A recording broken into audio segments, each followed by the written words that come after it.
ભરૂચના ભોલાવ જિલ્લા પંચાયત બેઠક વિસ્તારમાં વૃક્ષારોપણ કાર્યક્રમનું આયોજન કરવામાં આવ્યું હતું, જેમાં ભરૂચના સાંસદ મનસુખભાઈ વસાવાએ ઉપસ્થિત રહી વૃક્ષારોપણ કર્યું હતું અને તે અંગે વિસ્તૃત માર્ગદર્શન આપ્યું હતું। આ પ્રસંગે સાંસદ મનસુખ વસાવાએ જણાવ્યું હતું કે વડાપ્રધાન નરેન્દ્ર મોદી દ્વારા શરૂ કરવામાં આવેલ એક પેડ માં કે નામ અભિયાન આજે દેશવ્યાપી આંદોલનનું સ્વરૂપ ધારણ કરી રહ્યું છે।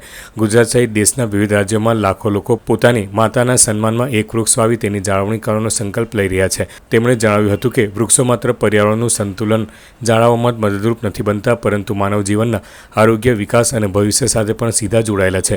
વધતા પ્રદૂષણ અને વૈશ્વિક તાપમાનની સમસ્યાઓ સામે વૃક્ષો સૌથી અસરકારક ઢાલ સાબિત થઈ શકે છે।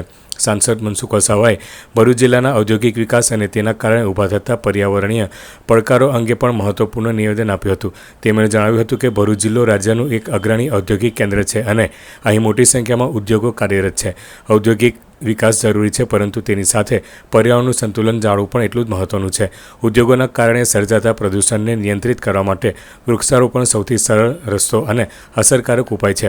આખા ભરૂચ જિલ્લાના બધા જ લોકોને મેં અપીલ કરી કે આ ભોલા પૂરતો કાર્યક્રમ નથી, આખા જિલ્લાની અંદર આપણે જ્યાં જ્યાં અનુકૂળ છે તે જગ્યા પર વૃક્ષો ઉગાડવાના છે। વૃક્ષો ઉગાડવાની સાથે સાથે વૃક્ષોની જાળવણી પણ કરવાની છે।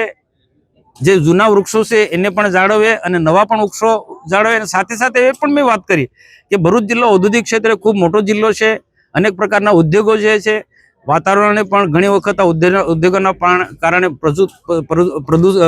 પ્રદૂષિત કરે છે, તો એને રોકવા માટે પણ એક શ્રેષ્ઠ ઉપાય હોય તો વૃક્ષો છે। તો ઉદ્યોગ જગતના લોકોને પણ મેં કીધું તમને સરકાર તો ટાર્ગેટ આપે છે, પણ સરકારના ટાર્ગેટને પૂરો કરો અને હું તો કહું ટાર્ગેટ કરતાં પણ વધારે વૃક્ષો આવો તો એ ખરેખર ભરૂચ જિલ્લા માટે બહુ સારી બાબત છે। પર્યાવરણની જાળવણી થશે। આજે વૃક્ષની જે મેં પણ વાત કરી, ભરતસિંહ પણ વાત કરી, પીપળામાં કૃષ્ણનો વાસ છે।